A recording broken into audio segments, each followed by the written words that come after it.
Savez-vous ce qu'est un amphitryon en français? Un amphitryon, c'est un hôte chez qui on dîne ou aux frais duquel on dîne.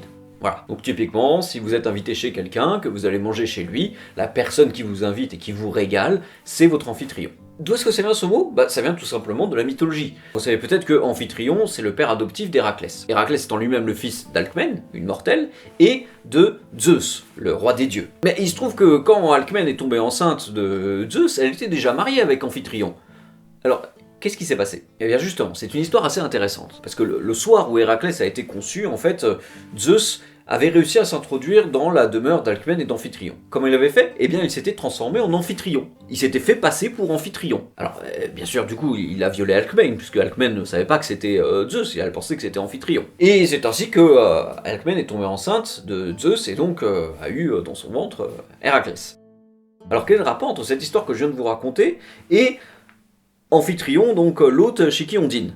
Eh ben, c'est un peu compliqué en fait, et c'est vachement intéressant. Cette histoire, elle a été racontée dans une pièce de théâtre par un dramaturge latin, assez ancien, qui est Plaute, qui donc a écrit vers 150 avant Jésus-Christ un Amphitryon, dans lequel effectivement, voilà, ça raconte comment Jupiter s'est fait passer pour Amphitryon pour pouvoir coucher avec Alcmène. 2000 ans plus tard, il y a quelqu'un que vous connaissez peut-être, vous avez peut-être déjà entendu parler de lui, qui a adapté cette pièce de théâtre en français. Cette personne, elle s'appelle Molière. Oui, Molière, le grand Molière qui a adapté cette pièce en français. Alors c'est une pièce qu'on n'étudie pas beaucoup maintenant, mais qui a été un grand classique de Molière. C'était vraiment une des grandes pièces de Molière historiquement. Voilà. Ok, d'accord, Molière il a adapté ça, mais toujours on voit pas trop le rapport avec l'autre. Enfin, c'est un peu bizarre quand même, non?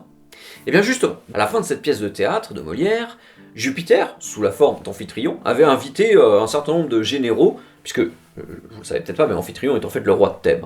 Et donc il avait invité un certain nombre de généraux à dîner chez lui, et tout le monde y était allé, mais sauf que Amphitryon y était allé aussi. Et à un moment donné, on se retrouve avec Amphitryon contre Jupiter déguisé en Amphitryon, et plus personne sait qui est qui. Du coup, les généraux ils disent, mais attends, c'est qui ça?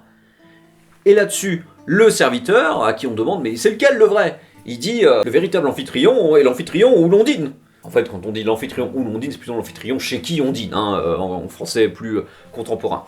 Donc le véritable Amphitryon, c'est l'Amphitryon chez qui on dîne. L'esclave, en l'occurrence, s'est trompé, puisque c'était pas le vrai Amphitryon qu'invitait pour dîner, mais c'était le faux Amphitryon, et du coup, Amphitryon est complètement désespéré en apprenant que même son esclave se trompe de personne. Mais cette expression est restée, en fait. Elle est restée, elle est devenue presque un proverbe, en réalité. Et elle est restée dans la langue française, et ce qui fait que, un siècle plus tard, on a une attestation dans un dictionnaire, en 1752 en l'occurrence, une attestation de cette expression qui dit que l'Amphitryon, voilà, c'est la personne chez qui on dîne. Et il se trouve que si c'était dans un dictionnaire, c'était que l'expression était bien utilisée avant, bien évidemment. Donc entre la publication de cette œuvre de Molière et 1752, à un endroit, à un moment, on a commencé à utiliser cette expression comme un proverbe, en l'occurrence. Et c'est ainsi qu'Amphitryon est rentré dans la langue française. Donc on peut remercier quand même assez chaleureusement Molière de nous avoir apporté ce nouveau mot en langue française, et nous on se retrouve demain pour, justement, pour voir encore un nouveau mot. Allez, à la prochaine.